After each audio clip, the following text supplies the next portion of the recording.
j'ai beaucoup de mal à croire qu'il puisse y avoir des gens qui ne soient guidés que par la question de la cote. Qu'ils puissent l'être plus qu'avant, c'est possible parce que le truc est en train de s'affiner. Mais malgré tout, je reste persuadé que ce qui nous guide, c'est quand même autre chose que ça, même pour ceux qui regardent très souvent où ils en sont. Salut à toi, je suis extrêmement heureux de te retrouver pour un nouveau numéro du Let's Try Podcast, le podcast 100% consacré à la pratique et à la communauté du trail running. Et dans un format un peu particulier, dans cet épisode, il sera question de la performance en trail et notamment de l'arrivée et de la prise en considération des index, des indices, car oui, je suis persuadé que ces marqueurs de performance qui sont arrivés récemment dans le milieu du trail sont en train de modifier notre perception de la pratique et je pense qu'il ne suffira que de quelques mois ou de quelques années pour que ce soit la référence de notre pratique et la base de réflexion de notre approche et notamment au niveau de la performance dans notre sport. Mais comme quoi, dans la communauté des Patreons, nous ne sommes pas toujours d'accord et dans l'une de nos discussions animées dans le cadre de la communauté, eh bien, deux Patreons, une Patreon et un Patreon, n'étaient pas d'accord avec cela. Je cite Aurélie Toquet et Julien Hamon qui ont participé à cet épisode et qui ont donné de leur voix pour partager leur vision des choses. Et pour nous accompagner, j'ai fait appel à François Castel, enseignant en psychologie du sport, co-responsable du diplôme universitaire de préparation mentale, intervention et aide à la performance de l'université de Clermont-Auvergne. Et il a également participé à l'écriture de l'ouvrage bien connu de Guillaume Millet, qui est le livre Ultra Trail, plaisir, performance et santé, écrit avec Guillaume Millet. Donc voilà, qui de mieux que François Castel pour nous accompagner dans ces discussions. Nous allons parler de la motivation d'un point de vue général, la motivation intrinsèque, extrinsèque, etc. pour réfléchir à nos motivations et à ce qui nous pousse à aller en montagne ou en colline. Et puis dans un deuxième temps, nous allons nous attarder sur cette notion de cotation, de performance, d'index, d'indice et notre relation avec ce nouveau mode de détermination des performances. Allez, après cette longue introduction, je vous laisse profiter de cet échange avec Aurélie, Julien et François Castel. Bonne écoute. Je suis avec Aurélie Toquet, Julien Hamon et François Castel. Salut à tous les trois. Je suis très heureux d'enregistrer cet épisode en commun. Ça fait un moment qu'on avait planifié, qu'on voulait le faire. Tout d'abord, François, je te remercie. C'est la première fois pour toi dans le Let's Try Podcast. C'est un véritable honneur et un plaisir de te recevoir. Je te propose de te présenter pour celles et ceux qui ne te connaissent pas. Oui, très rapidement, donc merci de m'accueillir puis d'aborder ce sujet-là qui est à la fois intéressant quand on le cible sur le trail et puis en même temps, je pense assez large. J'imagine qu'on va déborder sur d'autres choses qui donneront peut-être des idées pour d'autres podcasts aussi.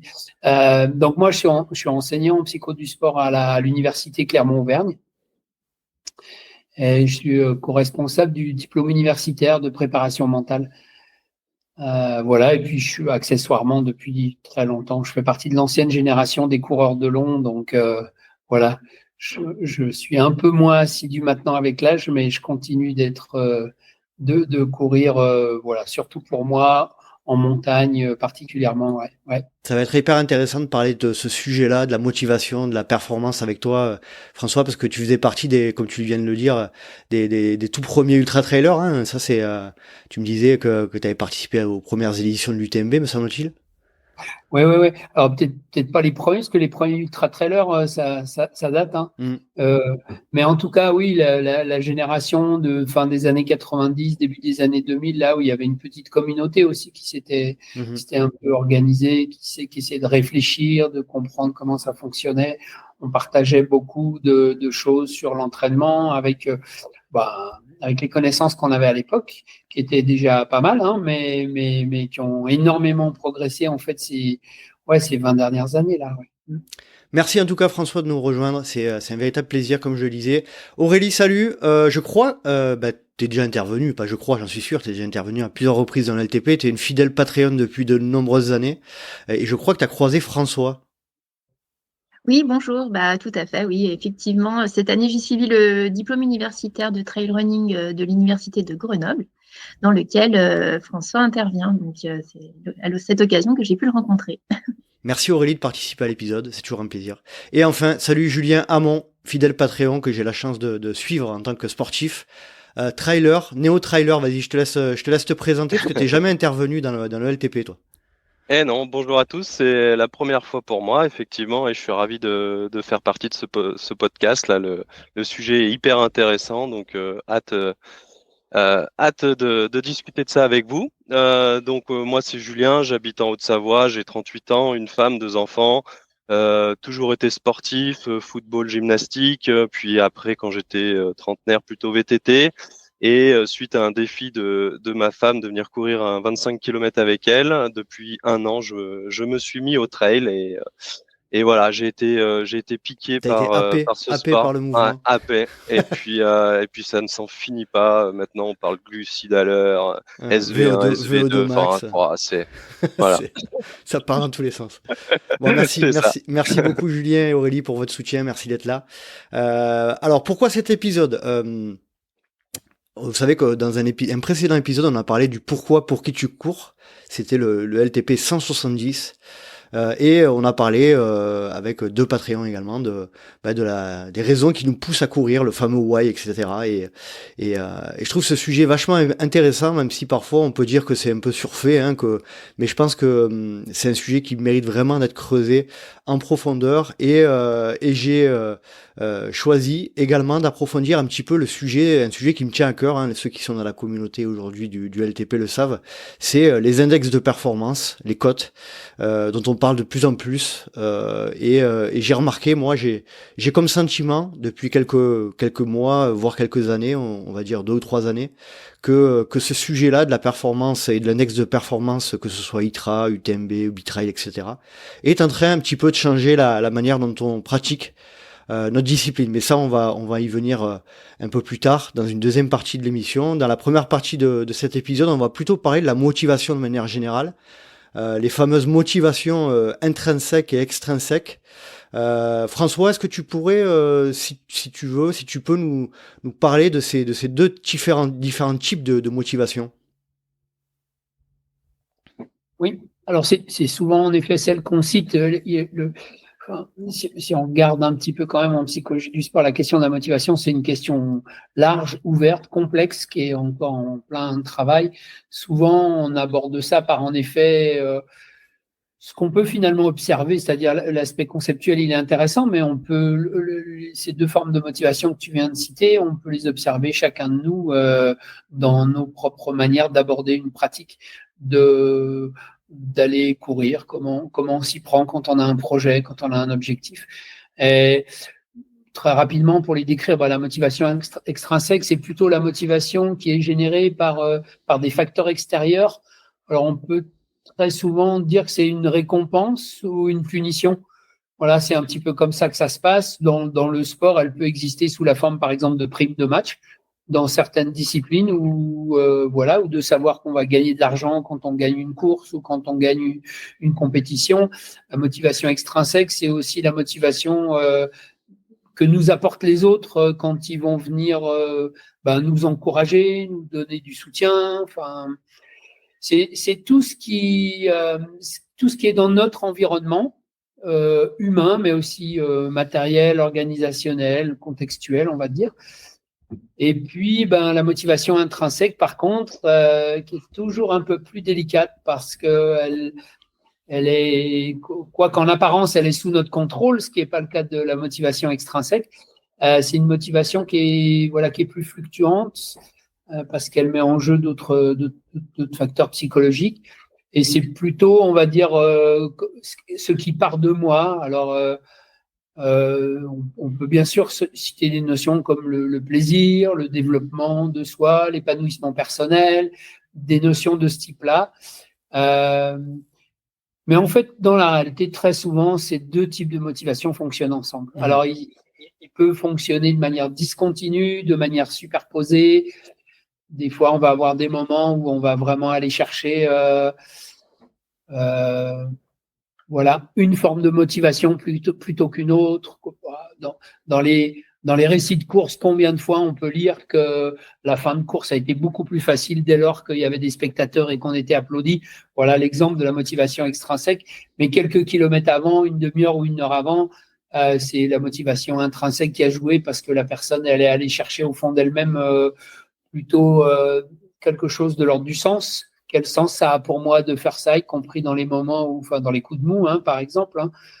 Et donc, voilà, sur l'aspect théorique, on peut dire que c'est les deux grandes formes, mais il y a aussi d'autres approches comme la motivation autodéterminée qu'on a, enfin, voilà, qui aujourd'hui fait aussi beaucoup sens parce qu'elle met en jeu des espèces de catalyseurs psychologiques qui sont très importants, comme le sentiment de compétence, le sentiment d'autonomie, le sentiment d'appartenance. Voilà, bon, peut-être qu'on aura l'occasion d'en reparler, mais très rapidement, pour motivation intrinsèque, extrinsèque, on va dire que souvent elles fonctionnent ensemble, que globalement, ce qui tient, c'est la motivation intrinsèque, donc c'est toujours celle à aller rechercher, en tout cas à aller interroger, que ça a un lien très fort avec le sens qu'on peut donner, et que, ben voilà, il y a pas à les opposer, elles sont complémentaires en fait chez l'humain. Parce qu'on est des animaux sociaux, donc le regard des autres, malgré tout, les contextes humains sont importants, quoi.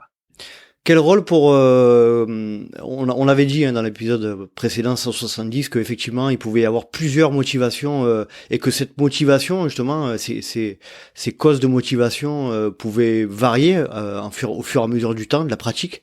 Des gens peuvent commencer à faire du trail ou n'importe quelle activité physique pour le plaisir de le faire, d'être en nature, etc., de se ressourcer, et puis petit à petit basculer vers une motivation qui va plutôt être sur de la performance, de la comparaison aux autres, du classement, pourquoi pas en fonction des niveaux, etc.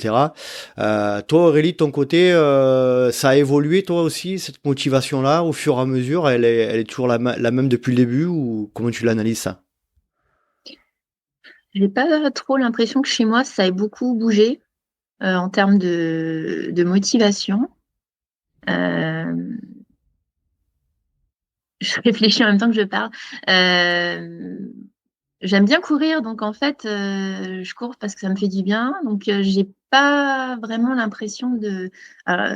J'ai quand même une motivation intrinsèque qui est assez forte et qui perdure dans le temps. Enfin, c'est l'impression que j'ai. Et alors, certes, peut-être qu'effectivement, il y a quand même quelques motivations extrinsèques, comme le disait François, qui viennent se juxtaposer, qui viennent, voilà. Mais la motivation profonde, je pense quand même elle reste intrinsèque chez moi. T'as toujours aimé courir? Depuis que je m'y suis mise, oui, je m'y suis mise sur le tard, mais depuis que j'ai commencé à courir, oui. D'accord. Toi, de ton côté, Julien, pareil, tu disais tout à l'heure que quand tu t'es mis à courir, t'aimes la nature, t'as toujours aimé les sports d'extérieur, etc. Et donc ça a matché tout de suite de ce point de vue-là, je pense. Ouais, tout à fait. Alors moi, c'est vrai que je suis extrêmement motivé pour tout l'aspect intrinsèque, on va dire. Dans le VTT, on faisait plutôt des randonnées. C'était pas chronométré. J'ai fait très peu de courses. C'était beaucoup de randonnées. Donc effectivement, les motivations extrinsèques, elles étaient peu nombreuses. Quand je me suis mis au trail, c'était clairement des motivations intrinsèques. Et puis, petit à petit, en prenant des dossards, en voyant que le classement était pas si mauvais que ça, en ressentant l'adrénaline qu'on pouvait avoir quand on était content du résultat que l'on avait fait de sa course, j'ai basculé un petit peu et je prends beaucoup plus de plaisir aujourd'hui. C'est comme si j'avais cette même base de plaisir que j'avais sur les randonnées en VTT, et maintenant, en rajoutant une brique un petit peu performance, mon plaisir est décuplé. François, pourquoi ce doit être, ou pas d'ailleurs, je te pose la question ouverte, pourquoi ça pourrait être important d'entamer une réflexion sur ce sujet si on l'a jamais fait, ou d'approfondir la réflexion sur le pourquoi je suis en train de courir à 4h du matin à moins 4 degrés.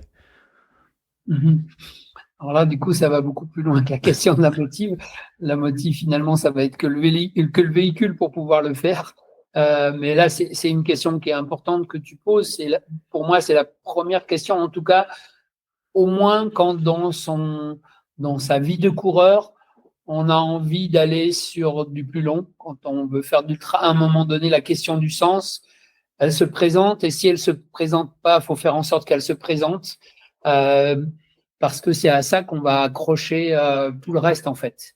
C'est ça qui va faire qu'on va sortir à 4 heures du matin. C'est ça qu'on va faire que si on a prévu la séance, même s'il pleut, on va aller la faire. C'est ça qui va faire que à un moment donné, on va pas abandonner alors qu'on a un gros coup de mou, etc., etc.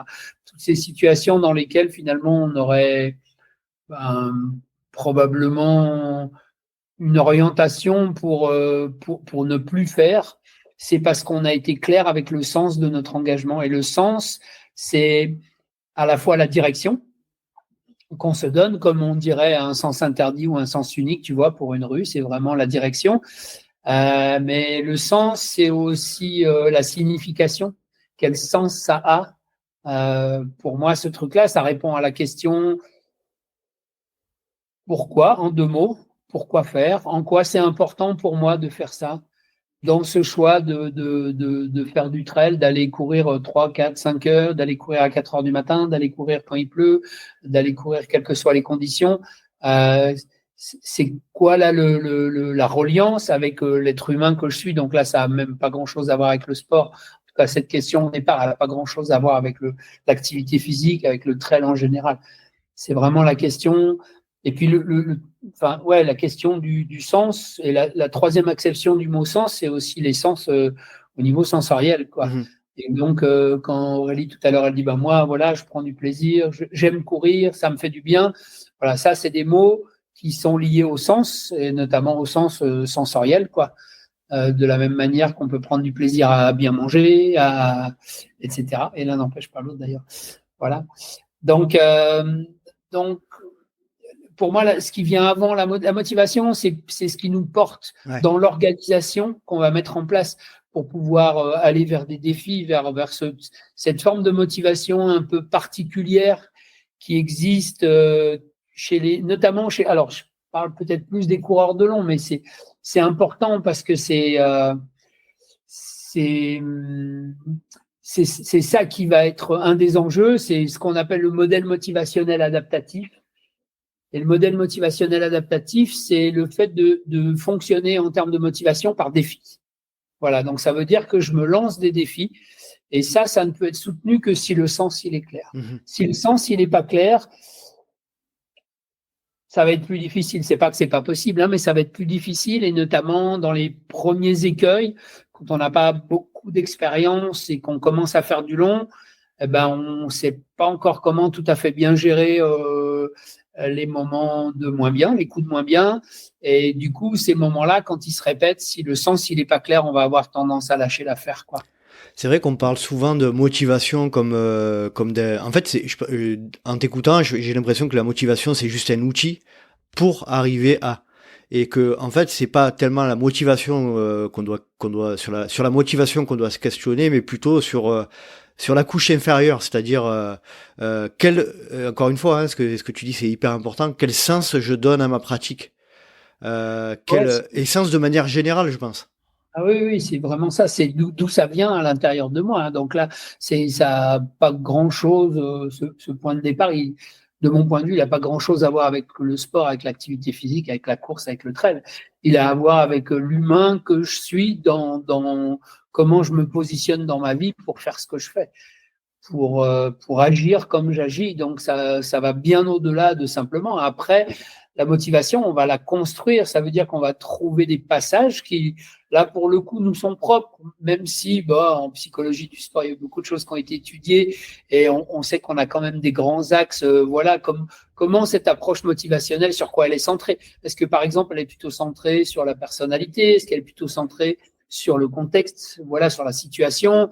Là, il y a plein de théories, on ne va pas rentrer là-dedans, mais ça, c'est la construction qu'on fait du sens. Mais je dirais que c'est la même chose un peu pour les objectifs.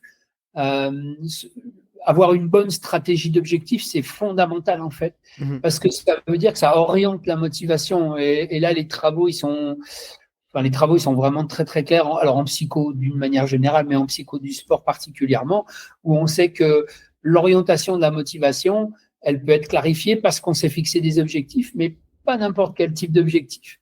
Et c'est là où, dans le milieu du sport, on a encore là sûrement des choses à faire évoluer, notamment pour les entraîneurs, pour les encadrants, pour tous ceux qui ont une fonction un peu pédagogique, d'aller peut-être moins vers des objectifs de résultats, mais peut-être plus sur alors soit des objectifs de performance, soit des objectifs de maîtrise. Mmh. Parce que voilà, on sait que ça soutient très très fortement la motivation. Ouais, c'est un contexte, mais on pourrait aussi parler de la confiance, de la confiance en soi, qui est aussi un facteur de la motivation. Hein. C'est clair. Sujet très très vaste là. J'ai entendu parler de la du sens, des objectifs, des résultats, de la construction.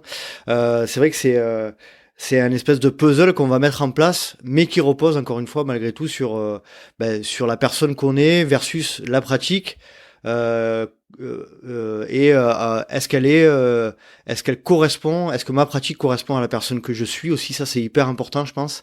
Mais quand je réfléchis à tout ça et quand je vois aussi un peu autour de moi, je me dis que c'est assez flou pour quelqu'un d'arriver à déterminer si oui ou non il a la bonne approche, est-ce qu'il court pour les bonnes raisons, etc.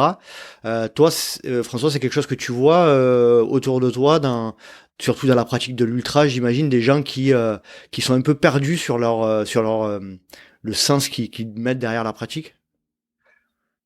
Alors, je dirais peut-être pas perdu, mais en tout cas, ça se construit chemin faisant. Là aussi, c'est quelque chose, c'est par itération successive qu'on va construire le sens. On va pas forcément le trouver comme ça, la première course qu'on va faire en claquant des doigts. Des fois, le déclic, ça peut être juste, j'ai vu ça à la télé, j'ai trouvé ça génial, il y avait des paysages grandioses, les gens, ils avaient l'air de s'éclater. Moi aussi, j'ai envie de faire ça. Des fois, c'est juste ça, le déclencheur. Le sens premier, c'est juste ça. Mmh. Et j'ai que 2 mains, donc je les garderai, j'en mettrai pas à couper. Mais quand même, je pense qu'il y a plein de coureurs de long qui ont commencé par ça, en disant ça a l'air génial.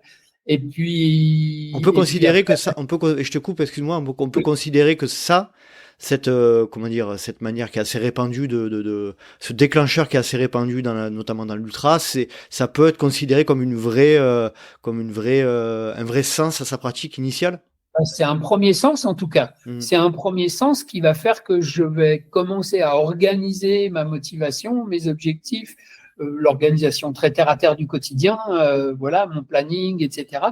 Je vais commencer déjà à poser des jalons là-dedans pour voir ce que je suis capable de faire, pour voir comment, ce que ça vaut. Et puis peut-être que ma première expérience, parce qu'avant de faire du long, je vais aller faire un truc 40 bornes, 50 bornes. Peut-être que cette première expérience, elle va me faire vivre finalement une espèce de confrontation interactionnelle avec la pratique. Donc, il y a d'un côté moi, par rapport à ce que tu disais tout à l'heure, toi, tu as plutôt dit il y a moi versus la pratique. Moi, je dirais plutôt il y a moi et puis quelle interaction avec cette pratique je vais tisser. C'est-à-dire comment, tout doucement, finalement, ce truc-là, il va venir, comme on incorpore des œufs dans une pâte, tu vois, jusqu'à ce qu'au bout d'un moment, parce qu'on a répété le geste de les incorporer avec la cuillère ou avec la main, et du coup, ces œufs, ils sont bien dans la pâte, mais on les voit plus.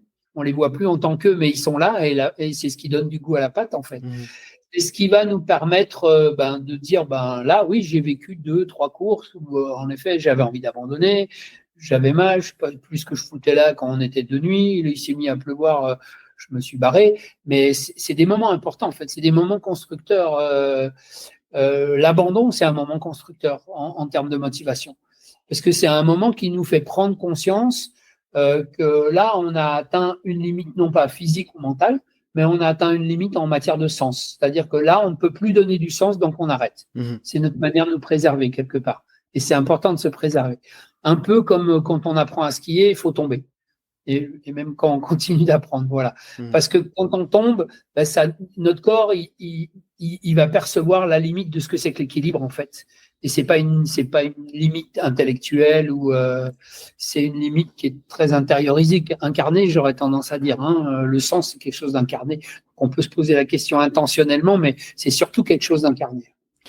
Très clair, c'est intéressant. Julien et Aurélie, si vous avez des remarques, des interrogations à faire à François, n'hésitez pas. Le micro est ouvert. Vas-y, Julien.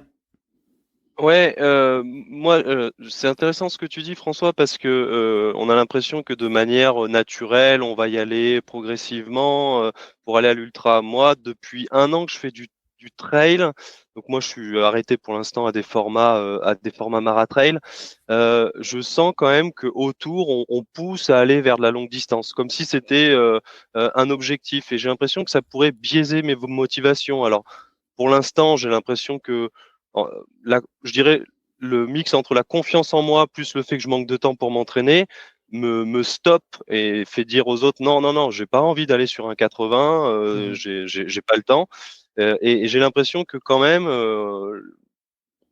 il y a un très bon épisode d'ailleurs de Nico là-dessus, c'est l'Ultra Graal. J'ai l'impression que le monde du trail, on nous pousse quand même à aller vers un 160 de l'UTMB, quoi, en gros.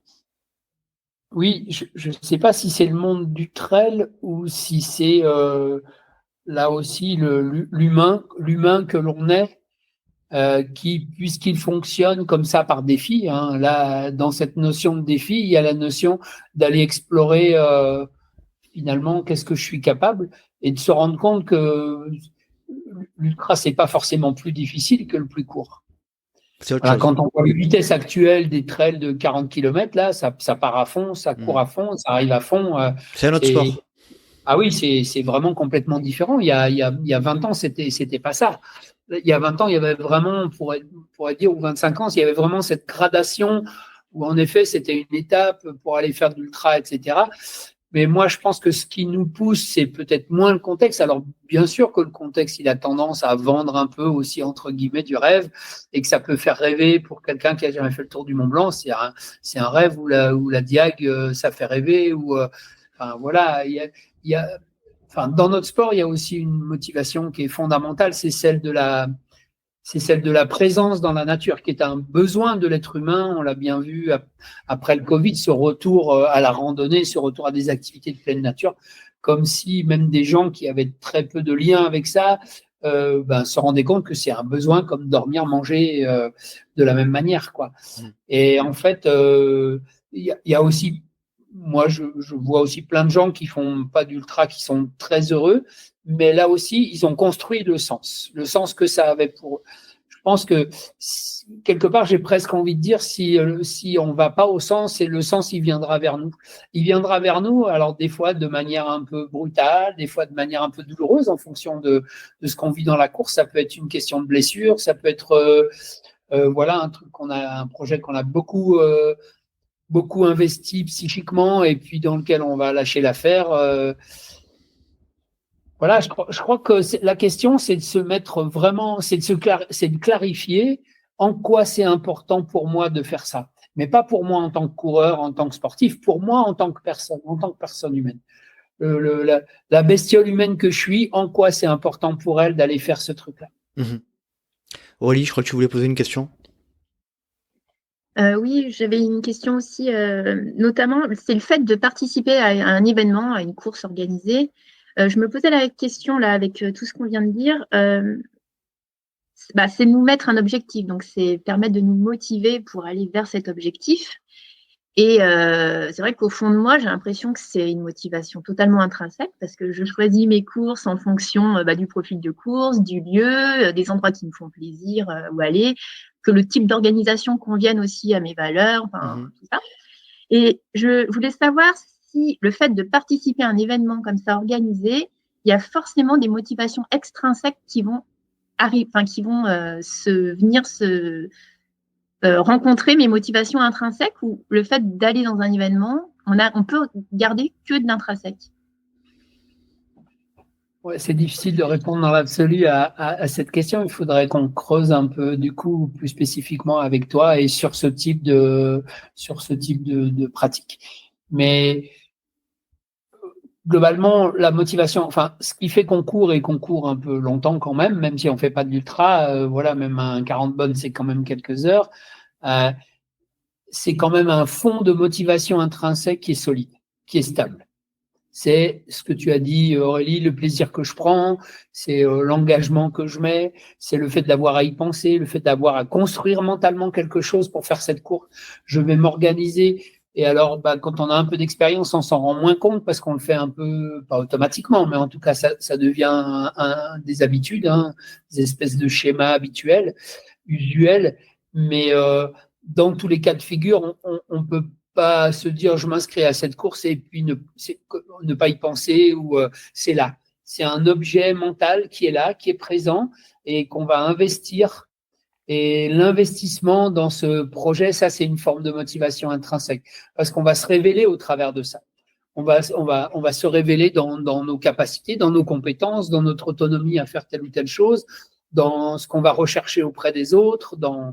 Et donc, la dimension extrinsèque, elle va venir se glisser, je dirais, alors pas de manière superficielle, mais elle va venir se glisser parce qu'à un moment donné, on va déléguer l'organisation à quelqu'un. C'est pas une sortie qu'on fait entre amis et qu'on organise nous. C'est quelqu'un qui l'organise pour nous, qui va mettre des ravitaux, qui va prévoir des secours s'il y a besoin, etc., qui va nous donner la météo, qui va baliser le parcours.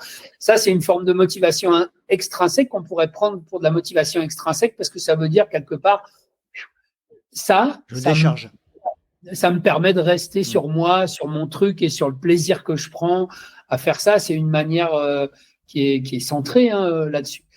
Mais ça va être aussi, par exemple, pendant la course, un point comme la comparaison, quoi. Ça va être la comparaison qu'on va avoir avec d'autres coureurs qu'on connaît ou avec toi si on a déjà fait cette course l'année d'avant et puis que c'est le même profil, par exemple, ou bien en termes de sensations. Et la comparaison avec les autres, c'est de la motivation extrinsèque. Ce qui ne veut pas dire que derrière motivation extrinsèque, il ne faut pas y voir quelque chose de... c'est intéressant, la motivation extrinsèque. C'est pas que négatif. Ouais. Ah oui, tout à fait. C'est souvent des déclencheurs, c'est souvent des émergences comme ça qui vont nous faire basculer vers autre chose et construire ou affiner notre motivation intrinsèque de manière encore plus précieuse, quoi. Très clair. Merci François pour la réponse à la question d'Aurélie. On va basculer sur le sujet un peu plus précis. Justement, tu viens d'en parler. C'est une transition toute trouvée de la comparaison. On en a parlé un petit peu en off là juste avant. C'était hyper intéressant. Est-ce que l'humain est né pour se comparer avec les autres? Alors ça, est né, je ne sais pas, mais en tout cas, on est des bestioles sociales, très profondément sociales, sous-entendu. Il n'y a pas grand-chose qu'on sait ou qu'on fait qui n'aurait rien à voir avec les autres. Alors, c'est un peu toujours l'ambivalence, l'ambiguïté de l'humain, c'est qu'à la fois, tout ce qu'on a appris, on l'a appris des autres, et en même temps, on trace notre propre chemin parce que chacun de nous est unique dans son histoire et dans sa manière d'évoluer. Mais malgré tout, on est des animaux très, très, très, très sociaux. Le conformisme, en psychologie expérimentale, en psychologie sociale, en sociologie, les expériences sur le conformisme social ne sont plus à faire. Elles ont largement montré qu'on avait une tendance naturelle à faire comme les autres parce que c'est toujours bien de ne pas être... c'est comme ça qu'on apprend en fait. Les petits humains, quand ils apprennent, ils reçoivent des signaux de reconnaissance positive chaque fois qu'ils font comme les adultes. Et du coup, ce truc-là, on le garde en nous et on va avoir tendance à faire comme les autres. Donc, la comparaison, elle est là. Là non plus, je ne la vois pas comme étant péjorative ou il y a peut-être une des limites de cette comparaison, c'est quand elle peut nous faire basculer dans l'hyper-compétitivité ou dans l'hyper-besoin de compétition, de toujours se comparer. Toujours se comparer un des défauts de la comparaison, c'est qu'il y a rarement de bon ou de juste milieu. On se trouve rarement comme les autres, on va se trouver mieux ou moins bien. Et dans les deux cas, si c'est trop exagéré, là, ça peut amener en effet, des déviances, comme des pratiques excessives. En ultra, on sait que la bigorexie, c'est quand même, il y a suffisamment de travaux qui montrent aujourd'hui que c'est un danger qui peut nous guetter, mais ça peut être aussi le fait de ne pas se croire capable de, et notamment, je reprends ce que disait Julien tout à l'heure, dans cette progressivité pour celui qui aurait envie de faire des distances plus longues ou peut-être techniquement des choses plus dures, il y aurait dans la comparaison le risque, une comparaison excessive en tout cas, le risque de se dire je ne suis pas capable ou je ne vais pas y arriver. alors qu'il y a quand même beaucoup de signaux qui montrent que le trail, l'ultra est accessible à beaucoup de monde dès lors qu'on clarifie un peu l'organisation, quoi. Julien, tu nous as raconté dans le cadre de notre communauté à de nombreuses reprises sur ce sujet de la comparaison. C'est une anecdote que je trouve super intéressante. Est-ce que tu peux nous la partager, s'il te plaît, dans le cadre d'une relation? Alors, on le nommera pas, mais tu peux nous expliquer ce qui s'est passé? Ouais, bien sûr, par rapport à Strava. Ouais. Ouais, je pense que c'est exactement ce que vient de dire François, c'est de la comparaison excessive. Donc c'est vrai que moi je suis sur aucun réseau. J'ai été donc sur Strava. Je trouvais ça intéressant de retracer toutes ces activités sportives. Évidemment, j'ai vite compris que on pouvait facilement se comparer aux autres. Et encore une fois, c'est pas négatif, c'est pas péjoratif, c'est bien dans une certaine mesure. Et moi, ce qui s'est passé, c'est que j'avais un ami, un collègue de travail qui voulait faire une sortie vélo avec moi. Puis on s'est organisé ça 2 semaines à l'avance. Et puis 3 jours avant, il est revenu en arrière sur ce qu'on avait prévu parce qu'il avait regardé un petit peu mes performances. Et là, je vais mettre des guillemets parce que en tout cas, il avait regardé les statistiques, on va dire, de ce que je faisais en vélo et il a estimé qu'il pourrait pas me suivre et donc il préférait qu'on ne sorte pas ensemble. Et moi, j'ai été très frustré parce que j'étais pas du tout dans cette optique-là. J'ai toujours fait du sport pour le plaisir et là, c'était le plaisir de partager 2 ou 3 heures ensemble à discuter de tout et de rien. Et on m'a privé de ce moment à cause d'une comparaison donc du coup excessive. J'aime bien cette terminologie. Et voilà, pour moi, ça a été l'élément déclencheur. Donc, évidemment, il n'y avait pas que ça. Je me suis désinscrit de Strava à ce moment-là. Mais ouais, donc j'en garde une frustration, quoi. François, qu'est-ce que tu peux en dire de cet exemple-là lié à justement à la comparaison entre deux personnes qui a abouti à un résultat dommageable, on va dire. Ouais, c'est un super exemple en fait. Je sais même pas s'il y a besoin d'explication parce que ça montre bien qu'en soi la comparaison elle est normale. Grâce à la comparaison, on apprend des autres, on s'inspire et on est une espèce qui s'est construite avec cette intelligence collective de l'inspiration des autres. C'est très inspirant de voir comment les autres fonctionnent.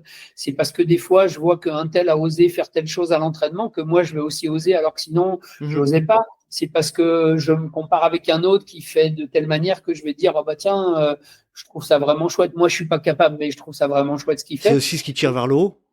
Donc voilà, oui, c'est très inspirant si on se positionne du point de vue de Sapiens en général. Et après, du point de vue des parcours personnels, quand ça devient excessif et quand ça bascule aussi dans cette forme de peut-être d'obsession, en psycho du sport, on appelle ça la passion obsessionnelle. La passion obsessionnelle, en fait, elle est plutôt destructrice parce qu'elle nous empêche de prendre justement, de nous construire grâce aux autres, ou en tout cas grâce aux expériences des autres.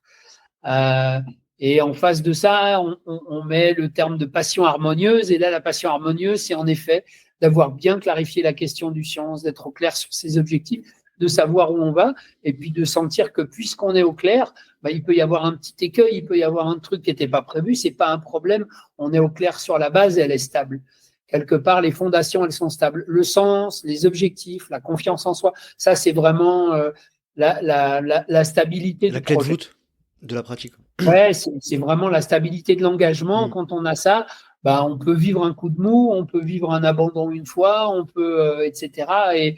Et on le prendra comme étant une expérience qui va nous servir à faire différemment la prochaine fois. Moi, je trouve que c'est important de toujours bien rappeler. C'est l'association américaine des coureurs d'ultra qui a ça comme phrase fétiche qui dit si à un moment donné dans un ultra tu te sens bien, t'inquiète pas, ça va passer. Et je trouve que c'est intéressant parce que ça fait référence justement à tout ce qu'on a pu construire ou pas avant et comment on est prêt à faire en sorte que, c'est des mécanismes aujourd'hui sur le plan physiologique physio et neuro, qui sont assez bien connus. Pourquoi on a des moments dans lesquels on va se sentir super bien, et puis 2 heures après, on va prendre un coup de mou, et puis 2 heures après, à nouveau, on va être super bien, puis on va galoper comme si on débutait, quoi. Très intéressant. Pour en venir sur le sujet de la comparaison à l'autre, toi Aurélie, c'est quelque chose qui te parle, ça, ou c'est quelque chose dont tu n'as même pas conscience? Et j'ai pas l'impression, toi, on se connaît bien depuis quelques années maintenant. J'ai pas l'impression que toi tu sois. Alors juste avant de continuer sur cette question-là, Aurélie, je trouve hyper intéressant de voir quand même que tout ce dont on parle tout à l'heure, que ce soit la comparaison ou toutes ces motivations extrinsèques qu'on peut considérer initialement comme des choses négatives, en fait, c'est hyper intéressant de voir qu'on peut s'en servir par petites touches comme des outils qui peuvent nous aider qui peuvent nous amener à. Et je voulais juste dire ça, je trouve que c'est hyper intéressant et j'en avais pas conscience. Aurélie, du coup, par rapport à cette notion de comparaison. Je pense que si, comme tout le monde, je dois me comparer un peu. Par contre, ça va pas trop avoir d'effet sur mon moral ou en positif ou en négatif. En fait, ça arrive de regarder. Moi, par exemple, je pense, Strava, je l'avais noté comme petit sujet qu'on aurait pu aborder. Effectivement, je trouve que c'est intéressant en termes de motivation, mais je le vois pas comme un outil de comparaison pour, comme le disait Julien, pour se dire c'est mieux ou c'est moins bien. Moi, je suis là où je suis, quoi. C'est-à-dire que je le prends pas comme quelque chose qui va vraiment avoir des effets sur ma façon de faire. Tu te compares sans te comparer, quoi. Tu utilises. Oui, je regarde. On va dire que ça peut m'arriver de regarder, mais je crois pas que ça joue vraiment sur ma façon de faire.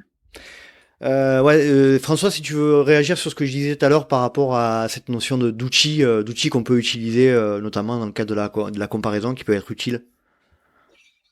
Oui, en fait, je crois que c'est aussi ce que dit indirectement, ce que j'entends indirectement dans ce que dit Aurélie, c'est-à-dire que on peut se comparer sur le résultat. Et ça, c'est quand on a un objectif de résultat, par définition, un objectif de résultat, c'est une comparaison sociale. Ça veut dire qu'il y aura un premier, un deuxième, un troisième, il y en aura sur le podium, il y aura un premier tiers, un dernier tiers, il y aura, tout ce qu'on veut, on peut y mettre là-dedans à peu près tout ce qu'on veut. Ça, c'est une forme de comparaison. Mais il y a une autre comparaison qui est celle de comment je suis match ou mismatch avec les gens qui m'entourent, avec ceux avec qui je vais courir. Donc, ça peut être une comparaison avec un bon copain, une bonne copine avec qui je vais courir très souvent. Et puis, je remarque que dans les descentes, qui est un peu mon point faible, là, lui, il va avoir tendance à mettre les appuis comme ça. Et puis, voilà. Et puis, quand à un moment donné, moi, j'ai envie de ralentir, lui, il continue au même rythme. Et quand je lui demande comment il fait, il me dit comment il fait. Et ça, c'est une forme de comparaison. Alors, c'est pas de la comparaison au sens résultat, au sens compétition, tel qu'on peut parfois l'entendre. C'est pas que ça, la comparaison. C'est pas que du résultat ou de la compète. C'est aussi la comparaison. Est-ce que je fais comme l'autre ou est-ce que je fais différent de l'autre? Et en fait, sans qu'on s'en rende compte, parce que c'est des patterns mentaux assez inconscients, en fait, tout au long de la journée, et évidemment pas seulement dans le trail, dans le sport ou dans le reste, on a comme ça cette comparaison avec ce que les autres font. On va voir quelqu'un qui est habillé de telle manière, on va le dire, tiens, c'est joli comme il est habillé, voilà. Et la comparaison, ça peut être de dire juste, moi, ça ne m'irait pas, je ne vais pas essayer ça. Mais il y a quand même eu cette espèce de décryptage, en fait, de ce que fait l'autre. En fait, c'est un mécanisme d'apprentissage dans l'espèce humaine qui est très important, parce que ça veut dire les autres sont précieux au sens où on s'inspire énormément de ça. Et que quand ils font quelque chose, peut-être, je fais une toute petite aparté, mais qui est intéressante, puisque depuis quelques années maintenant, on parle beaucoup des neurones miroirs, qui commencent, dans les mécanismes, commencent à être bien connus. Et les neurones miroirs sont des neurones qu'on possède en grande quantité. On n'est pas la seule espèce à les avoir. Il y a des grands singes qui les ont aussi. Et ces neurones miroirs, ils ont une tendance à nous inciter à l'action lorsqu'on voit quelqu'un produire une activité particulière. Ils nous poussent à faire la même action. Alors, ça peut être utilisé, je dirais, de manière parfois délétère, peut-être pour nous vendre des trucs dont on n'a pas besoin. Mais ça peut être aussi utilisé de manière très créative et de manière très intéressante en termes d'intelligence collective, quand on va se comparer, par exemple, à quel programme fait telle personne ou comment il s'entraîne. Je me rappelle ça date un petit peu maintenant, c'est peut-être moins sur le devant de la scène, mais il y a une grosse dizaine d'années, il y avait il y avait des Bretons qui ont relativement peu de dénivelé chez eux et qui disaient comment ils faisaient pour s'entraîner par rapport à l'UTMB ou à des courses de montagne. Donc ça, c'est une forme de comparaison, c'est-à-dire que moi, je me compare, je suis dans une région où il n'y a pas beaucoup de dénive, toi, tu habites en montagne, mais moi, voilà comment je fais, voilà comment j'ai développé des stratégies d'action. Donc la comparaison, ça peut être d'un côté le résultat à la compète, mais il me semble qu'en trail, et c'est aussi ce qui fait une des particularités de cette activité, il y a une comparaison de communauté. Je l'appellerais comme ça, c'est-à-dire une comparaison dans laquelle on va toujours être en train de fouiner comment tu fais pour t'entraîner. Ah oui, tu fais tel type de séance. Ah, mais tu as osé démarrer ta course de 40 bornes en partant à fond. Ah, mais voilà, qu'est-ce que tu manges au ravito? Comment tu te nourris en course? Qu'est-ce que tu bois? Ça, c'est des formes de comparaison, quoi. Ouais, on voit que la comparaison, alors vous m'avez vu venir avec mes gros sabots là sur le sujet de la comparaison pour basculer au sujet suivant qui est le sujet qui je vois que Aurélie et Julien sourient parce qu'en fait on en a parlé pendant des heures et des heures dans la communauté sur ce sujet. Je les gonfle avec ça, avec l'index de performance, la cote. Ils en peuvent plus de m'entendre parler de tout ça, mais je vais encore une fois insister sur le fait que, pour moi, et tu me diras ce que t'en penses, François, toi qui as aussi l'expérience et a vu évoluer le trail ces dernières années. Pour moi, on vit au travers de l'instauration. Alors, je rappelle un petit peu le contexte historique. Les premiers index de performance, c'est l'ITRA par Didier Kurdy qui l'a instauré. Je crois que c'est au début des années 2010. Et depuis 2-3 ans, là, moi, je constate depuis, on va dire, 3 ans que globalement dans les discussions, dans le sujet du trail dont tu parlais François notamment juste avant, on parle de plus en plus de ces index de performance. On se compare justement de plus en plus par rapport à ça. On met des objectifs par rapport à ça. Alors ça n'a pas que des effets négatifs, mais de mon point de vue, c'est en train de changer la mentalité et l'approche de notre sport. La question que je te poserai en premier, François, c'est est-ce que la cote ou l'indice de performance, c'est une motivation extrinsèque ou intrinsèque du coup? Facile comme question. Ouais, sur le pan facile, c'est extrinsèque évidemment, mais on pourrait s'interroger après comment chacun s'en ressaisit. Et la manière dont certains s'en ressaisissent, peut-être que ça nous donnerait à voir des éléments plutôt intrinsèques, c'est-à-dire est-ce que ça aide la personne à développer des questions de plaisir, d'épanouissement personnel, de savoir qu'il utilise ça de telle manière, par exemple. Après, je crois qu'en fait, c'est une norme, c'est une norme, mais énormément d'activités sportives ont des normes. Elles ont des normes. Un coureur de 100 mètres, il n'a pas une norme ITRA, mais il n'a pas une cote ITRA, mais il a un temps qui lui colle à la peau, quoi. Donc quand on invite un tel qui vaut 9,97 sur 100 mètres.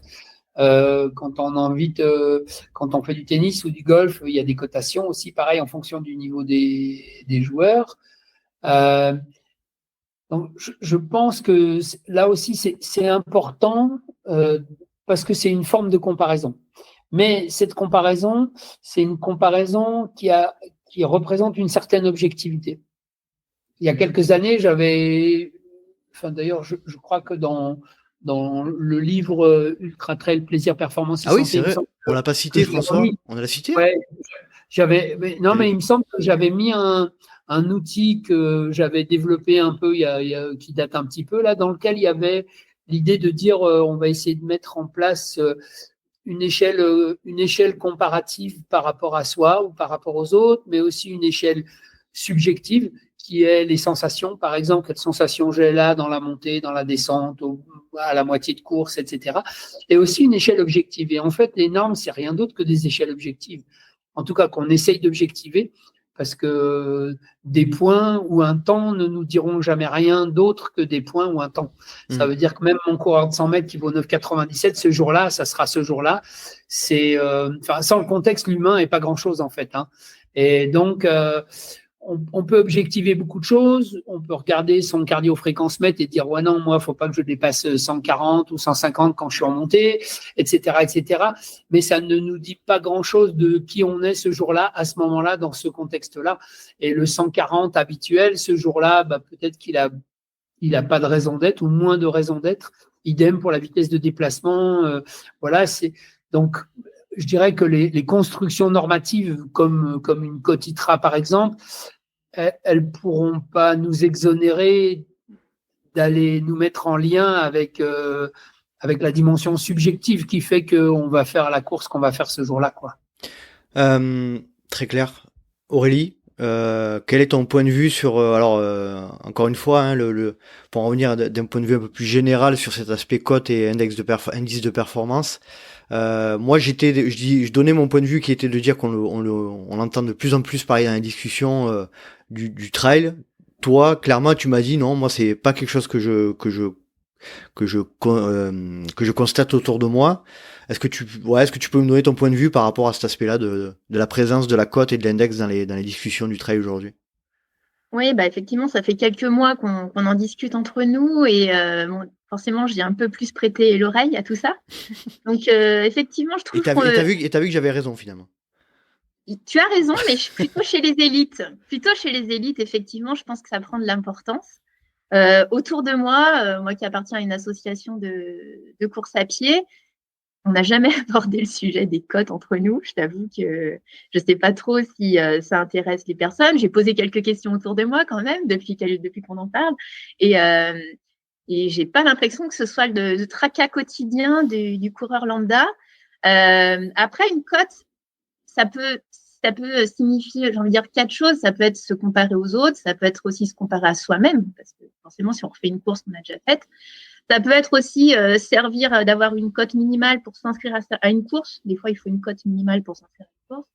Et puis, ça peut être aussi avoir une cote pour savoir dans quel sas on va partir pour les courses dans lesquelles il y a un sas. Mmh. Donc, il peut y avoir différents moyens de trouver un intérêt à la cote.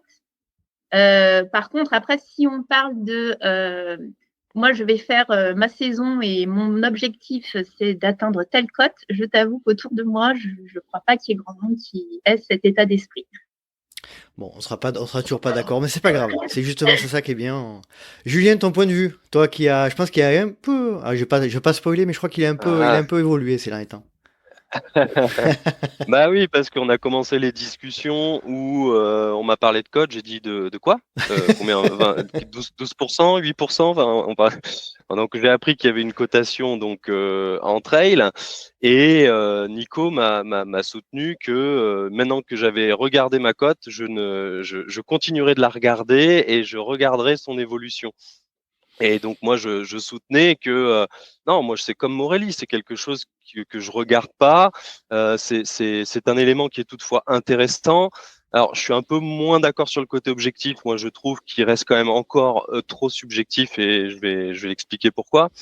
Donc c'est encore un outil de comparaison supplémentaire qui, utilisé à bon escient, il n'y a pas de problème, ça peut servir à plein de choses, comme l'a expliqué Aurélie, ou je rajouterais aussi pour faire du pacing, hein, c'est quand même hyper intéressant.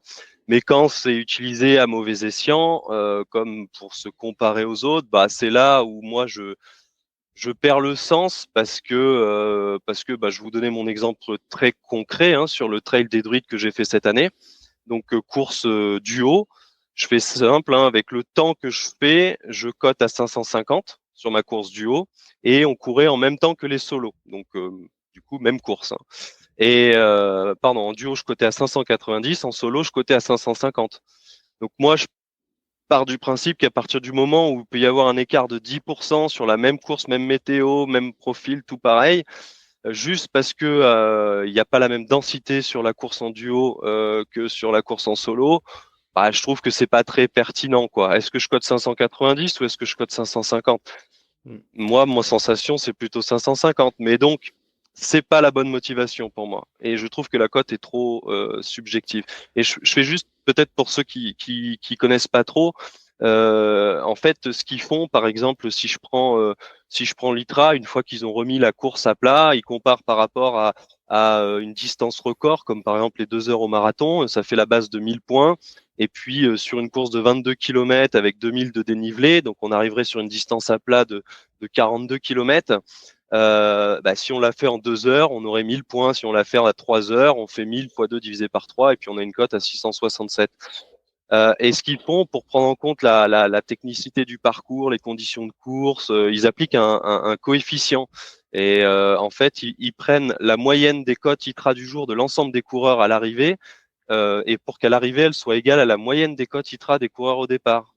Donc c'est leur moyen à eux de prendre en compte la météo, la technicité du parcours. Mais bon, je pense que Nico, tu me contrediras pas. Quand on regarde la Skyrun, c'est très difficile d'avoir une super cote que si on prend le trail de Bouzauges, quoi. Alors c'est intéressant, merci Julien pour ces précisions. François, j'aimerais bien avoir ta réaction sur ce sujet, notamment, tu parlais tout à l'heure d'une comparaison, notamment pour ceux qui font de la piste et les références chronométriques. Moi, je suis pas tout à fait d'accord avec cette analyse quand même, parce que le temps, c'est le temps. Et là, l'index de performance, ça reste quand même quelque chose qui est calculé. Il y a des considérations humaines derrière, et je pense que c'est là où, premier point, il y a un danger à trop se concentrer sur cette cote, tout du moins dans un point de vue performance.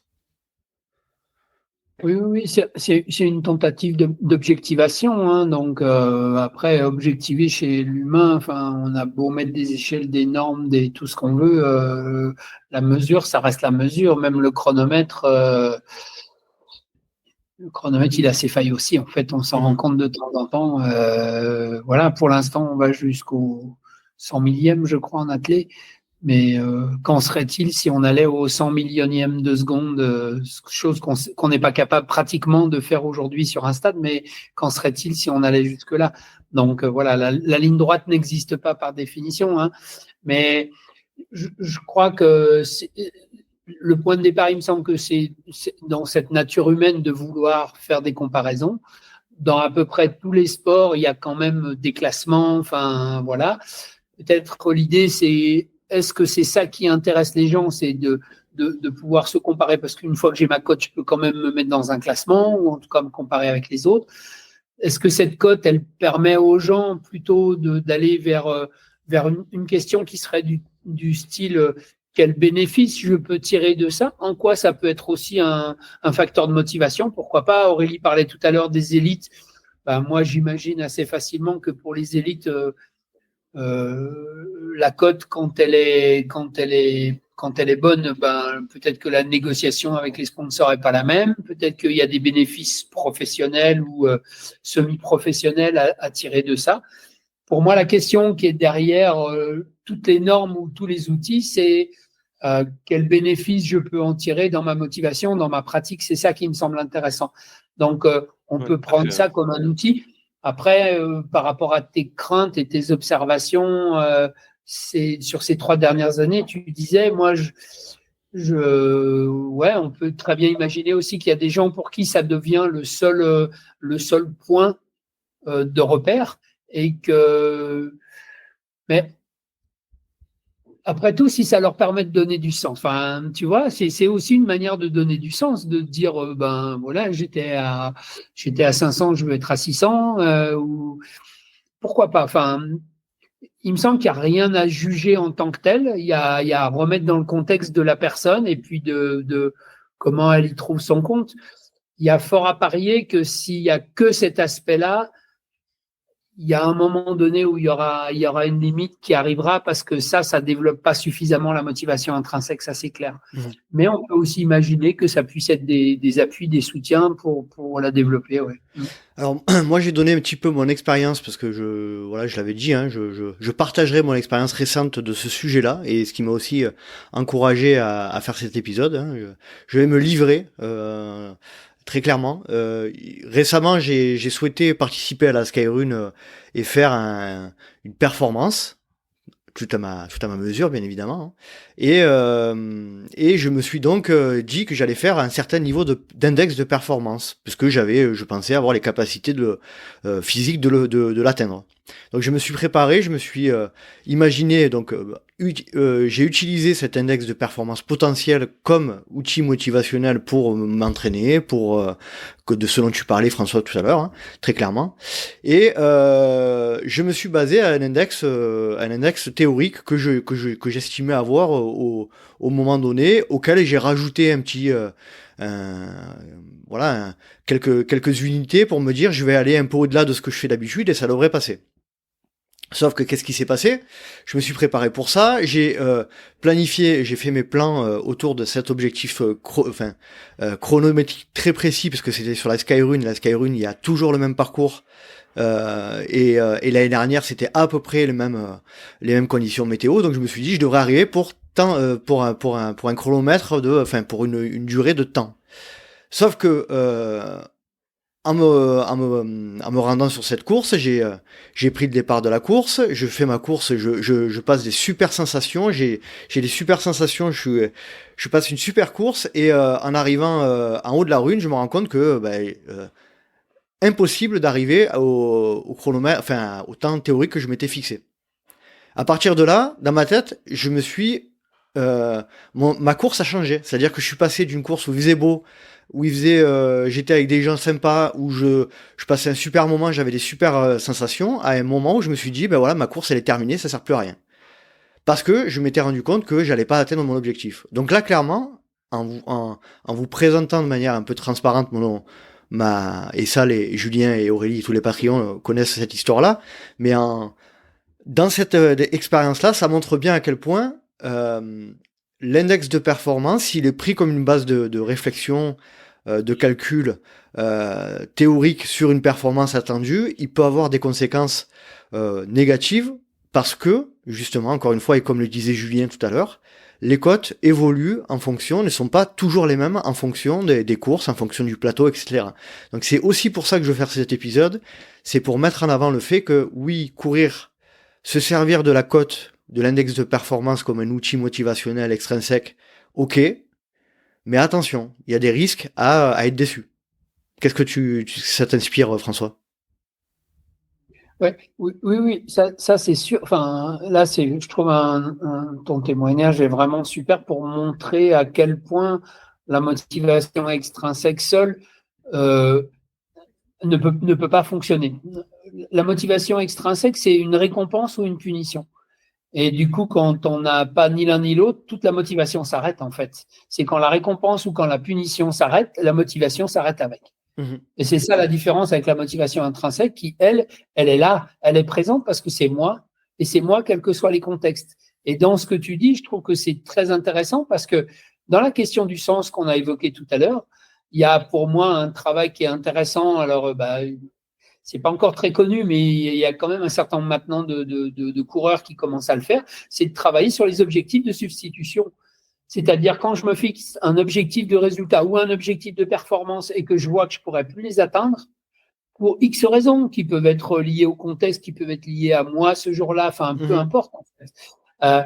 Est-ce que dans le sens que je donne à mon engagement, l'objectif de substitution, il est clair? Est-ce que, par exemple, je peux continuer ma course alors que je vois bien au chrono que je pourrais pas atteindre le chrono que j'avais visé ou la place que j'avais visée?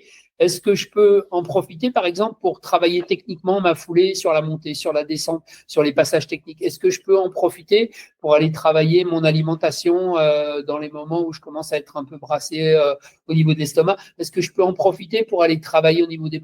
On revient à des objectifs de maîtrise. Et les objectifs de maîtrise, ils sont fondamentaux parce que c'est ce qui nous construit, en fait. C'est ça qu'on fait, c'est quand on aligne tous nos objectifs de maîtrise, la conséquence, c'est l'atteinte de l'objectif de performance ou de résultat.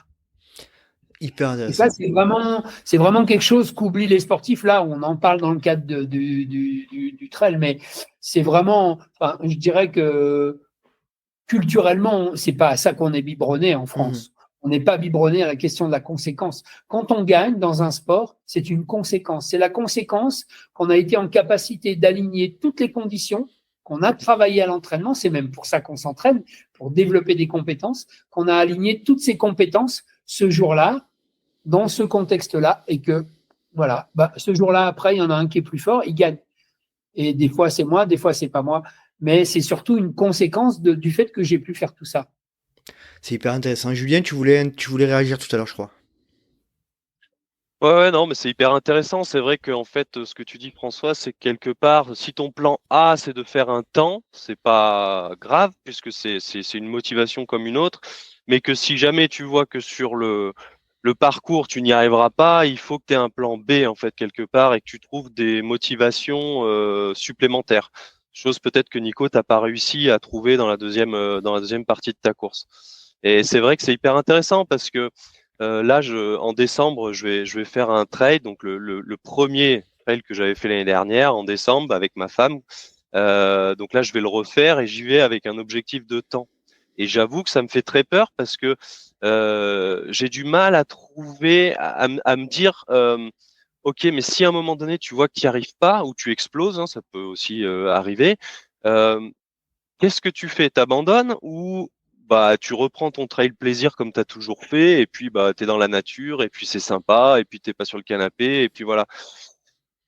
J'aimerais bien arriver à me dire ça, mais bon, il me reste encore un mois pour le faire, mais c'est très difficile. Je trouve. Ouais. Oui, c'est le risque d'être que sur des objectifs de résultat. C'est que l'ambivalence de l'objectif de résultat, c'est qu'il oriente notre motivation et donc notre énergie. Hein. C'est ça qu'il faut voir. C'est que quand on parle de motivation, on parle d'énergie. Alors d'énergie psychique, mais l'énergie physique, elle suit aussi l'énergie psychique. Donc ça veut dire que j'y pense, comment je vais faire, comment je m'entraîne, comment je m'organise. Ça, c'est une orientation de notre énergie. Et l'ambivalence, c'est que quand on l'atteint, c'est génial. Quand on ne l'atteint pas, il n'y a plus rien. C'est un peu on-off, c'est 1 ou 0. Mon objectif, je l'ai atteint ou je ne l'ai pas atteint. Alors que sur les objectifs de maîtrise et donc de substitution, ça veut dire que là, j'ai quand même passé 10 bornes à travailler sur comment je bosse avec mes bâtons en montée, ou comment je pose mes appuis, ou comment je retrouve à courir dans du plat alors qu'on a juste fait de la montée-descente et il faut retrouver une certaine stabilité au niveau de la proprioception, par exemple. Et ça fait vraiment partie de la question du sens. Enfin, c'est une des questions du sens qu'on évoquait tout à l'heure. Quand je me dis en quoi c'est important pour moi, je peux me dire, la Skyrun, ok, j'ai ça comme objectif en termes de temps, je vais y aller, puis je vais donner le meilleur de moi-même. Quelque part, c'est à la fois un objectif de performance par rapport à moi, mais aussi un objectif de résultat parce qu'il y a une comparaison sociale avec le temps.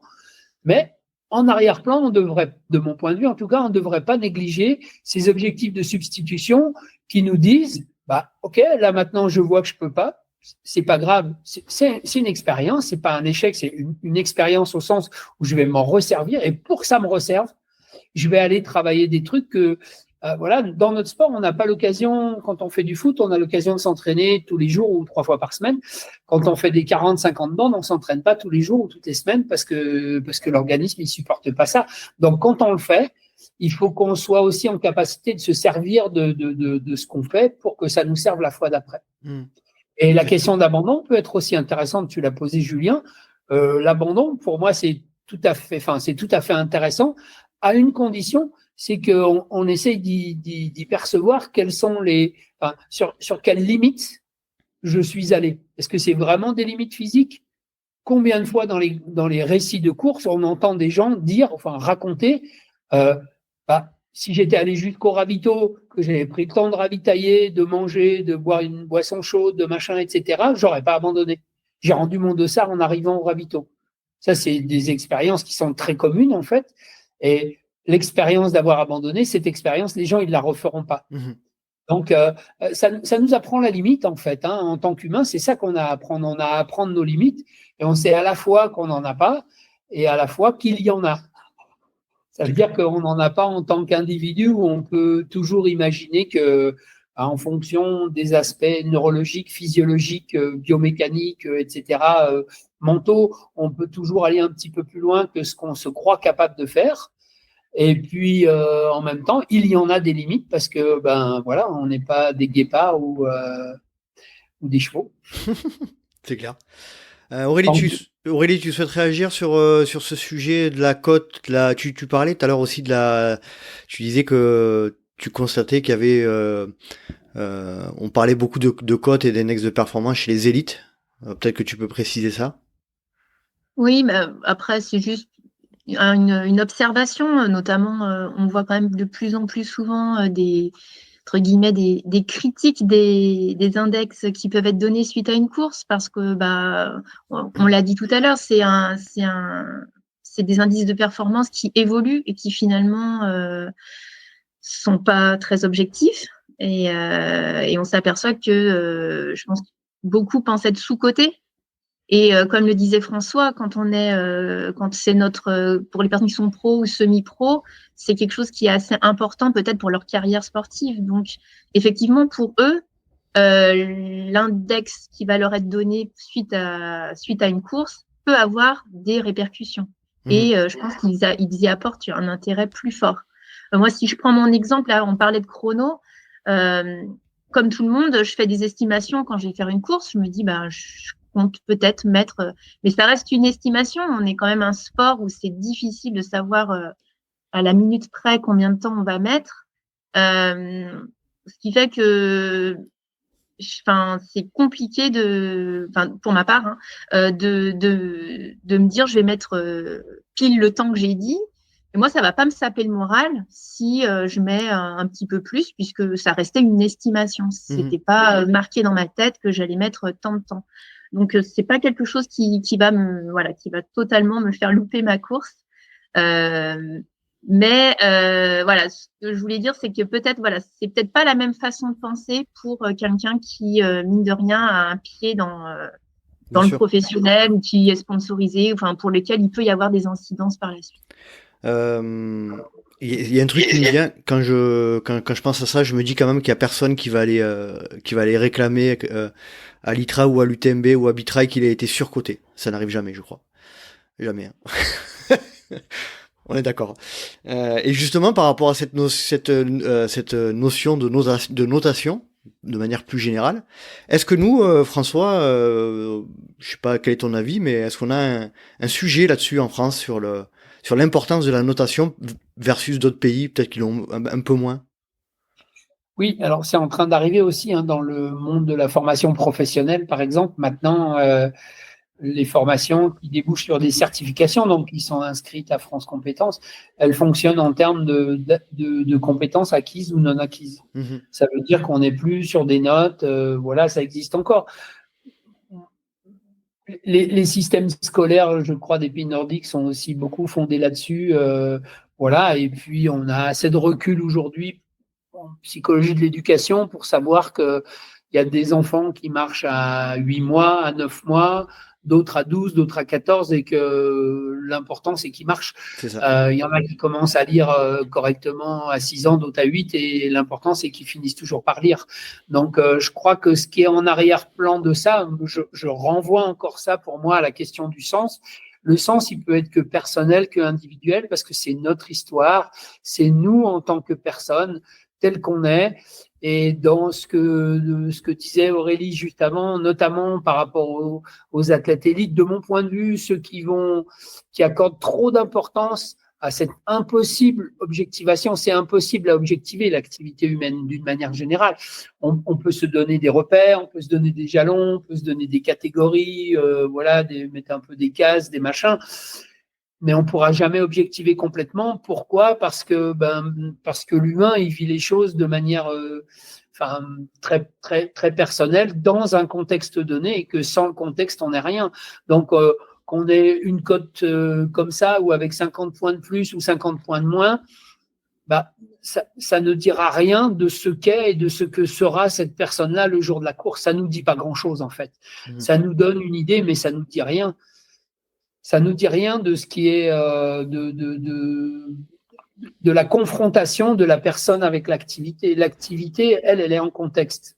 Elle peut être que située, que dans la situation donnée. C'est la dimension phénoménologique de l'être humain, c'est-à-dire que là, on a les références, c'est plus des normes, c'est plus des échelles, c'est plus des valeurs, c'est juste toi, comment est-ce que tu vis ça ?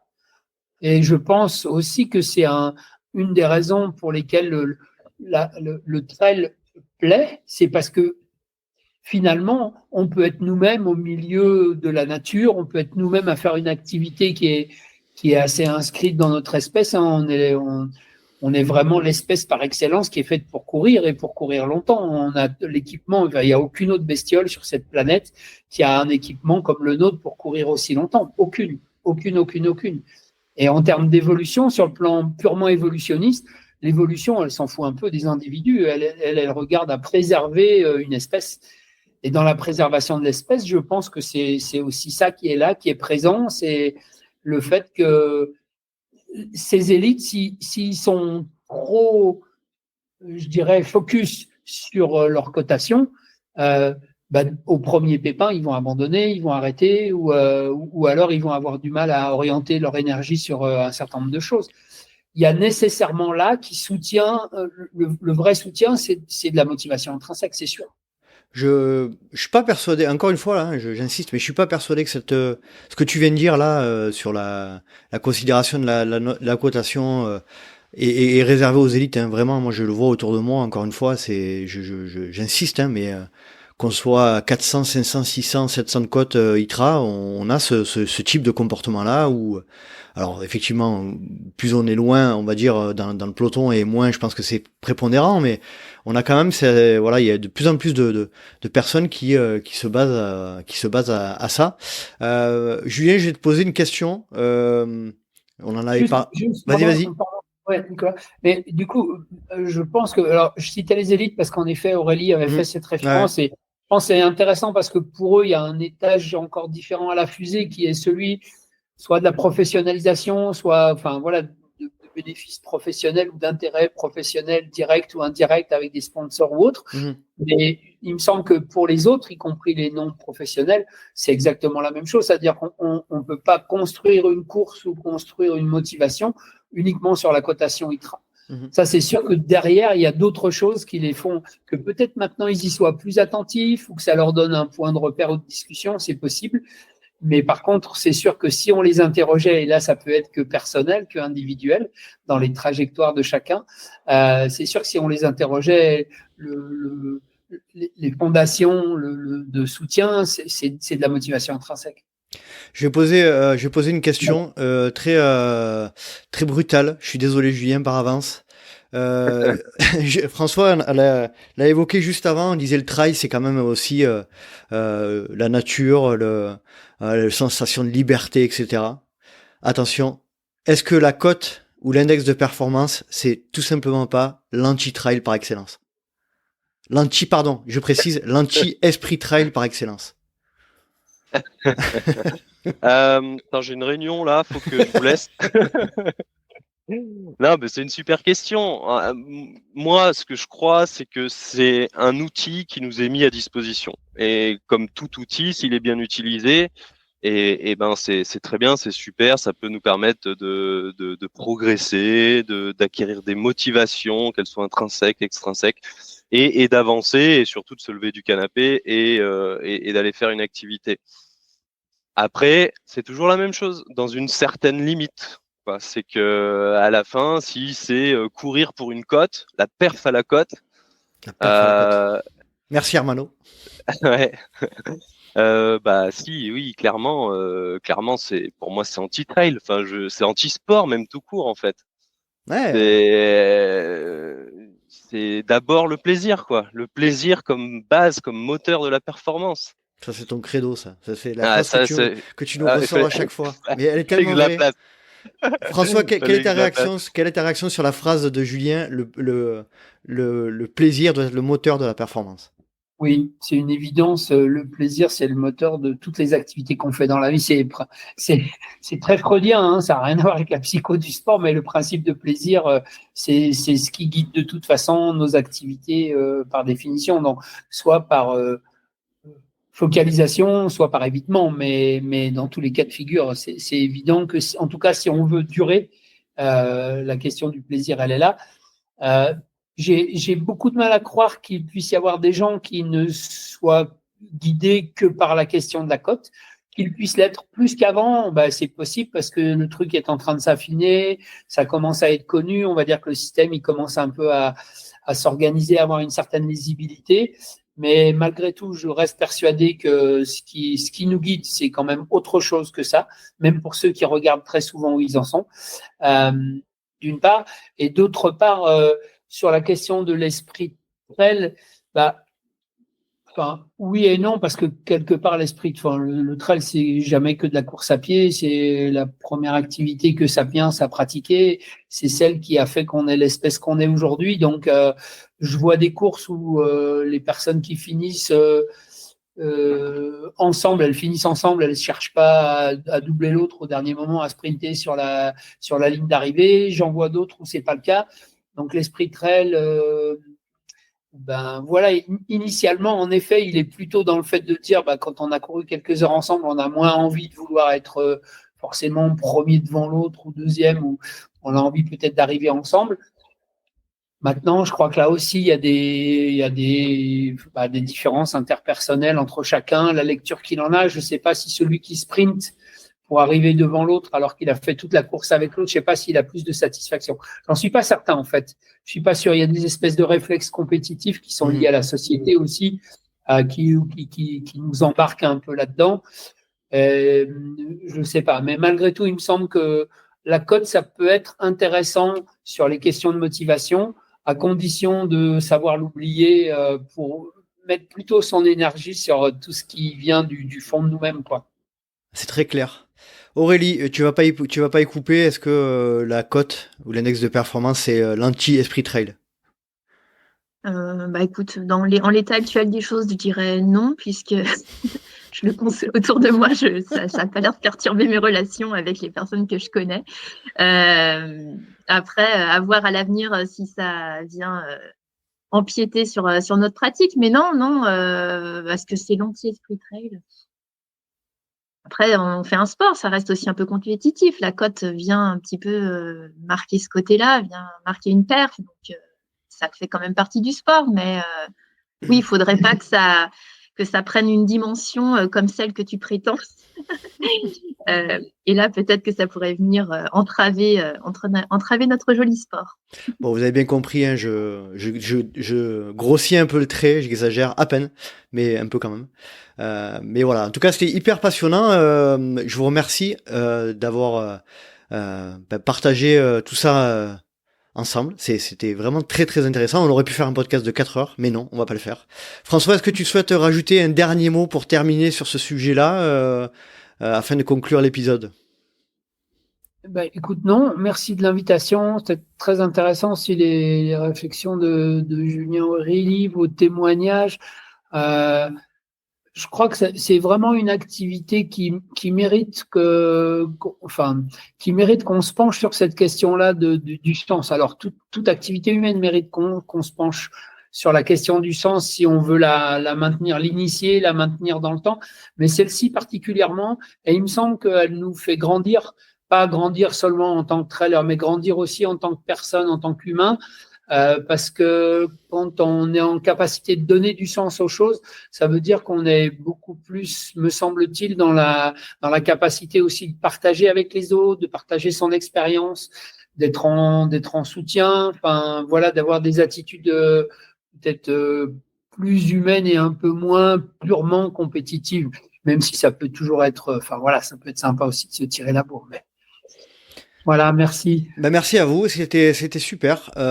Super sujet intéressant. Je vous remercie pour le temps, encore une fois, que vous avez accordé au LTP. Et puis, on continuera, hein, Julien, Aurélie, nos discussions sur le groupe à se crier dessus quand on n'est pas d'accord. Non, c'est pas vrai, on se crie pas dessus. On va suivre l'évolution de ce sujet, ouais, effectivement. Avec et plaisir, Julien, ta cote, c'est combien du coup? Ça dépend. C'est en duo ou en solo? Fais gaffe, parce que ça dépend, ça dépasse. De toute façon, j'arrête le trail quand ma cote dépasse la tienne. Ça va vite arriver alors, je te le dis. Allez, merci à tout le monde, je vous souhaite de passer une bonne soirée. Salut. Merci à toi, Nico. À plus. Salut. Ciao, ciao. Et voilà, cet épisode est à présent terminé. J'espère que tu as apprécié la conversation que nous venons d'avoir avec Julien, Aurélie et François. Et je les remercie tous les trois du temps qu'ils ont accordé et puis pour cet échange très sympathique qui fait réfléchir. Voilà, l'objectif annoncé était de faire réfléchir à notre pratique, pourquoi, comment, est-ce que ces cotes ont une influence sur notre approche. Eh bien, en tout cas, moi, ça a été le cas. J'ai fait un pas de côté, j'ai essayé de me livrer de manière assez transparente. Voilà, je pense que c'était hyper intéressant et je remercie encore une fois François d'avoir apporté toute son expertise sur ce sujet. Si tu souhaites rejoindre le Let's Try Podcast sur les réseaux sociaux, rien de plus simple, rendez-vous sur Facebook ou Instagram à Let's Try Podcast. Tu peux également me suivre à titre perso sur Facebook, LinkedIn, Instagram ou Strava à Nicolas Guilleneuf. Tu peux, si tu souhaites aider le LTP, te rendre sur les plateformes Apple Podcast et Spotify et puis mettre un petit rate, un petit 5 étoiles, ça fait toujours plaisir, et un commentaire. Voilà, donc ça fait toujours plaisir de voir que le LTP fait réagir. Si tu veux également nous rejoindre dans cette fantastique communauté là, qui génère des épisodes de ce type lors de nos échanges sur les différents groupes de communication qu'on a mis en place, eh bien tu peux nous rejoindre sur le Patreon, patreon.com/Let's Try le podcast, et puis en soutenant le LTP à partir de quelques euros par mois, eh bien tu nous rejoindras pour bénéficier de tout le contenu hyper intéressant, une vision mensuelle sur laquelle on échange sur les retours des épisodes, sur pas mal de choses, des épisodes consacrés à l'actualité du trail une fois par mois, des épisodes où on débrief sur ma préparation à l'Ultra du Val d'Aran pour l'année 2024. Et puis tout un tas de sujets. Là, on a lancé actuellement un concept qui est le partage ton tour, où chacun des Patreons, s'il le veut, se filme pour partager son tour de 5 minutes, en décrivant un petit peu ce qu'il voit autour de lui et en nous partageant son tour à lui, que c'est le sien. Et donc c'est toujours agréable d'échanger comme ça autour de notre passion commune. J'espère te retrouver pour un prochain numéro du Let's Try Podcast, et d'ici là, n'oublie pas, si tu penses que c'est impossible, fais-le pour te prouver que tu avais tort. Salut!